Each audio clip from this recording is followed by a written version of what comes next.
Everyone, welcome to the ज्ञान सागर classes. ज्ञान सागर classes एक ऐसा प्लेटफॉर्म है जहां पे सीएमए फाउंडेशन से लेके प्लेसमेंट तक की फैसिलिटीज आपको प्रोवाइड की जाती है। फॉर दैट मैटर आप हमारे वेबसाइट पे भी विजिट कर सकते हैं और सीएमए कार्ड के ऐप पे भी जाके चेक कर सकते हैं।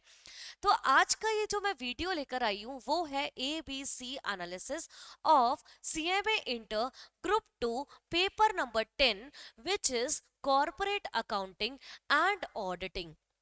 आज का ये जो वीडियो है वो बहुत ही फ्रूटफुल रहने वाला है for those students who are preparing for June 2024 exams. सबसे पहले स्टार्ट करने से पहले मैं आपको बता दूं, पेपर नंबर 10 को दो पार्ट्स में डिवाइड किया गया है। Part A is corporate accounting and part 2 is auditing. Part A जो कॉर्पोरेट अकाउंटिंग है उसका वेटेज हमारे एग्जाम में 50 मार्क्स का रहता है और ऑडिटिंग का 50 मार्क्स का वेटेज रहता है। तो स्टार्ट करते हैं बच्चों आज का ये सेशन। सबसे पहले corporate accounting and auditing analysis, ABC analysis, उसमें हम सबसे पहले देखेंगे कैटेगरी ए के जो चैप्टर्स हैं। कैटेगरी ए में 4 चैप्टर्स मैंने रखे हैं। पहला चैप्टर है accounting for shares and debentures. सबसे पहले तो बता दूं बच्चों, ये जो चैप्टर है ये एक अकेला एक ही चैप्टर नहीं है। इसके अंदर बहुत सारे सब टॉपिक्स दिए गए हैं, जैसे issue of shares, forfeiture of shares, underwriting of shares, redemption of preference shares, redemption of debenture। तो बच्चों अगर मैं आपको इन सब टॉपिक में से भी बात करूं, इस इन सब टॉपिक में से कौन से ज्यादा इंपॉर्टेंट है, तो सबसे पहले तो आपको अंडर राइटिंग बहुत ज्यादा अच्छे से कर लेना है।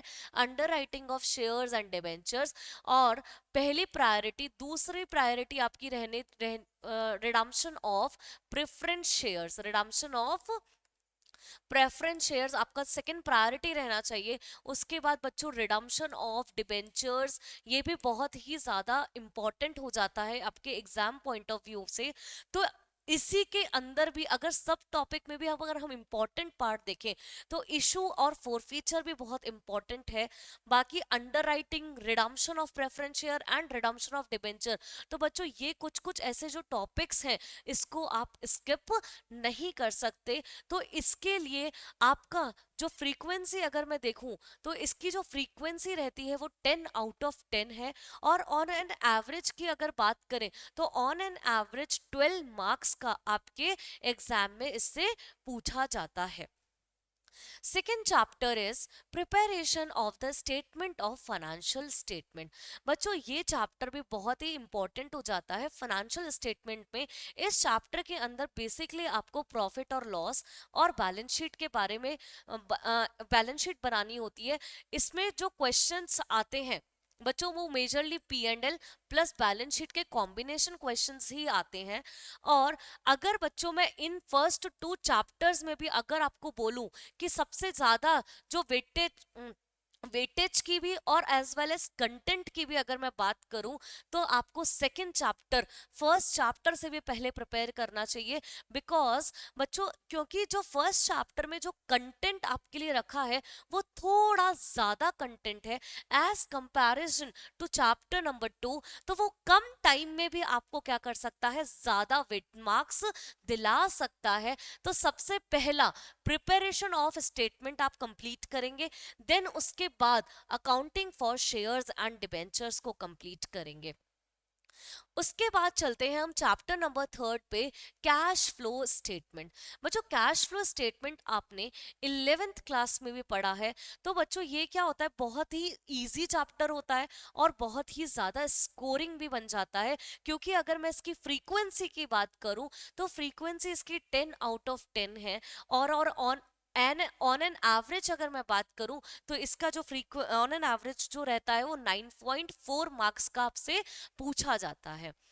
उसके बाद स्टैचुरी ऑडिट। स्टैचुरी ऑडिट बच्चों पूरा का पूरा एक तरीके से कंपनीज एक्ट का ही पार्ट है। इसमें क्या क्या क्वालिफिकेशन, डिस्क्वालिफिकेशन, अपॉइंटमेंट सब कुछ कवर होता है।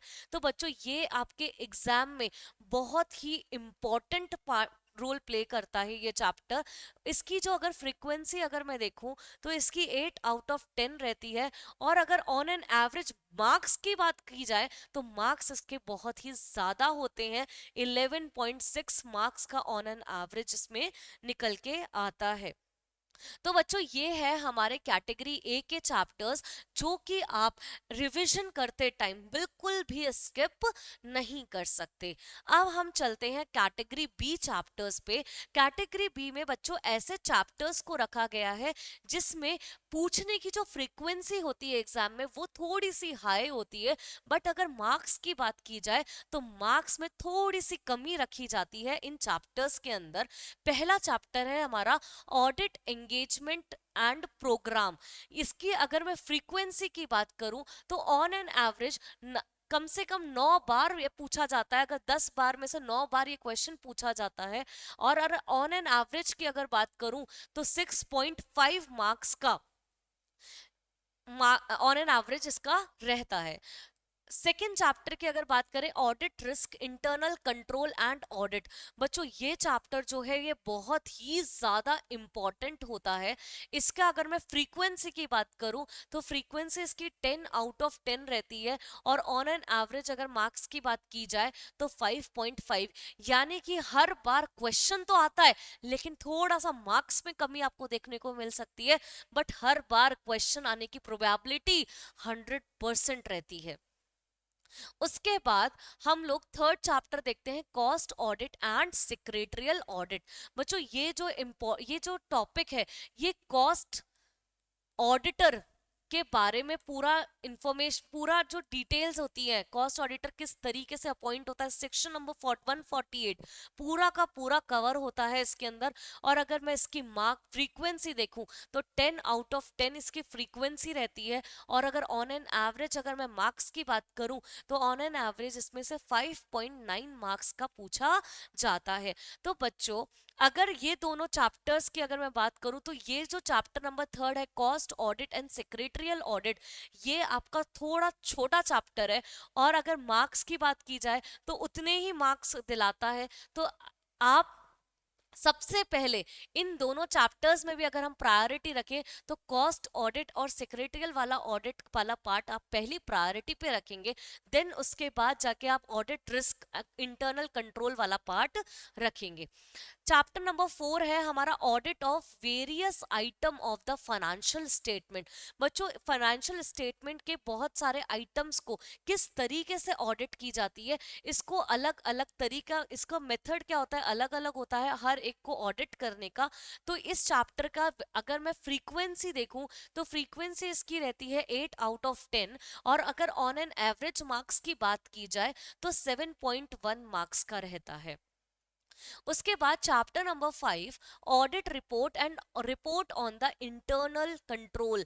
बेसिकली आपको उसके बाद जो रिपोर्ट आपको एट द एंड देनी होती है तो पूरा का पूरा वही है। तो इसकी अगर ऑन एन एवरेज बात करें तो ऑडिट रिपोर्ट में से सबसे ज्यादा जो पूछा सब फ्रीक्वेंसी इसकी जो रहती है वो 10 आउट ऑफ 10 रहती है। अगर ऑन एन एवरेज अगर मार्क्स की बात की जाए तो 7.3 मार्क्स दिख के जाता है आपको ये।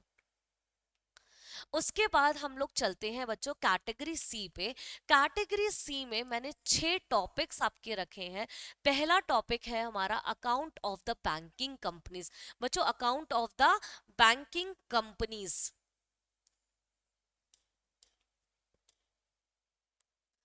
Banking companies. बच्चों हमने अपनी क्लास में इसमें जो पूरा चैप्टर मैंने पढ़ाया है आपको वो पूरा का पूरा क्या है टॉपिक्स टू बी कवर्ड में। अगर मैं आपके शुरू के टॉपिक्स अगर आपको देखूं तो शुरू के जो 5-6 टॉपिक्स मैंने जो आपको कवर करवाए हैं क्लास में, जैसे rebate on bill discounted, bill sent for collection, interest का इनकम किस तरीके से रिकॉग्नाइज करते हैं, प्रॉफिट और लॉस, ये सारी चीजें बैंकिंग कंपनी में बहुत ही ज्यादा इंपॉर्टेंट इंपॉर्टेंट है। अगर मैं इसकी फ्रीक्वेंसी की बात करूं तो फ्रीक्वेंसी इसका 6 out of 10 रहता है, और ऑन एन एवरेज अगर मार्क्स की बात करें तो थोड़ा सा कम रहता है, दैट इज 3.5 मार्क्स की ऑन एन एवरेज रहता है इसका। उसके बाद हम लोग चलते हैं बच्चों इलेक्ट्रिसिटी कंपनी अकाउंट्स में। इलेक्ट्रिसिटी कंपनी अकाउंट्स में ये जो चैप्टर है, अगर ये जो चैप्टर है इसकी जो फ्रीक्वेंसी रहती है वो 5 मार्क्स की रहती है, 5 out of 10। और इसका ऑन एन एवरेज अगर मैं बात करूं तो क्या रहता है, 3.2 मार्क्स का ऑन एन एवरेज हमारा रहता है। उसके बाद आता है हमारा account of the insurance company. बच्चों इंश्योरेंस कंपनी में इसमें बहुत सारे फॉर्मेट होते हैं, अलग अलग फॉर्मेट दिया गया है। इस चैप्टर को मैंने बेसिकली 2 पार्ट्स में आपको डिवाइड करके पढ़ाया हुआ है, जैसे GIC and LIC, general insurance corporation and life insurance corporation. तो बच्चों हमारा जो सबसे ज्यादा जो हमें फोकस करना है वो किस पे करना है, लाइफ इंश्योरेंस कॉरपोरेशन पे करना है। जैसे उसमें pro forma of the balance sheet वगैरह जो पूछा जाता है तो उसमें सबसे ज्यादा पूछा जाता है। उसके बाद बच्चों हम बात करें अकाउंटिंग स्टैंडर्ड की। ऑन एन एवरेज हमारे जो अकाउंटिंग स्टैंडर्ड मतलब इंडियन अकाउंटिंग स्टैंडर्ड। बच्चों इंडियन जो अकाउंटिंग स्टैंडर्ड है वो हमारे सिलेबस में अप्रोक्सीमेटली 7 अकाउंटिंग स्टैंडर्ड्स हैं, और 7 में से केवल और केवल 2-3 आपके बहुत ज्यादा इंपॉर्टेंट हो जाते हैं एक प्रैक्टिकल पर्सपेक्टिव से अगर बात की जाए तो। जैसे ईपीएस वाला जो अकाउंटिंग स्टैंडर्ड है वो बहुत ज्यादा इंपॉर्टेंट है आपके लिए। उसके बाद आपका एम्प्लॉयमेंट बेनिफिट वाला जो आपका इंडेयस है वो भी बहुत ज्यादा इंपॉर्टेंट हो जाता है, तो आप इन इंडेयस को स्किप नहीं कर सकते। अगर ऑन एन एवरेज अगर मैं मार्क्स की बात, ऑन एन एवरेज फ्रीक्वेंसी की बात की जाए तो एक बार पूछा गया है 10 अटेम्प्ट में से, और ऑन एन एवरेज अगर मैं बात करूं तो 0.8। बच्चों सारा प्रिपेयर होने के बाद अगर मैं कॉर्पोरेट अकाउंटिंग की आपसे बात करूं तो पहले आपको पूरा प्रैक्टिकल पोर्शन कंप्लीट कर लेना है अकाउंटिंग स्टैंडर्ड को छोड़ के, देन ही आप क्या करेंगे, उसके बाद अकाउंटिंग स्टैंडर्ड को प्रिपेयर करना स्टार्ट करेंगे। उसके बाद अगर nature of auditing and auditing, इसमें बेसिकली बच्चों आपको पूरा का पूरा बेसिक बताया गया है। तो बच्चों अगर आपको ऑडिट पढ़ना है तो सबसे पहले तो बेसिक ही आपको पता होना चाहिए कि व्हाट इज ऑडिट, कि ऑडिट एक्चुअली में होती क्या है, क्या क्या ऑडिटिंग के टाइप्स होते हैं, कैरेक्टरिस्टिक्स क्या क्या होती हैं। तो ये सब चीजें आपको वैसे भी पता होना चाहिए, तो ये चैप्टर तो बहुत ही इंपॉर्टेंट हो जाता है आपको पढ़ने के लिए। अगर मैं इसकी फ्रीक्वेंसी की बात करूं तो 4 out of 10 इसकी फ्रीक्वेंसी रहती है, और ऑन एन एवरेज अगर मार्क्स की बात की जाए तो 2.7 मार्क्स का इसका ऑन एन एवरेज रहता है। उसके बाद आ जाते हैं चैप्टर नंबर 6 पे, ऑडिट ऑफ डिफरेंट टाइप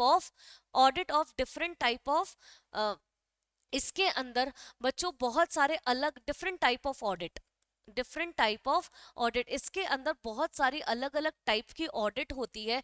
जैसे जैसे बच्चों हमारा होटल्स की ऑडिट हो गई, एजुकेशन इंस्टीट्यूशंस की जो ऑडिट होती है वो हम देखते हैं किस तरीके से होती है, कॉरपोरेट सोसाइटी की ऑडिट किस तरीके से की जाती है। तो अलग अलग टाइप की जो ऑडिट होती है उसको किस तरीके से की जाती है वो हम इस चैप्टर के अंदर पढ़ते हैं। अगर मैं इसकी फ्रीक्वेंसी की बात करूं तो फ्रीक्वेंसी इसकी 4 out of 10 रहती है, और अगर ऑन एन एवरेज मार्क्स की बात की जाए तो 2.4 मार्क्स का ऑन एन एवरेज रहता है। तो बच्चों ये था हमारा आज का ABC एनालिसिस, आज का ये था हमारा ABC analysis of paper number 10। तो ये बच्चों वीडियो आई होप आपके लिए बहुत ज्यादा फ्रूटफुल रहे for those students who are preparing for June 2024 exams. So thank you.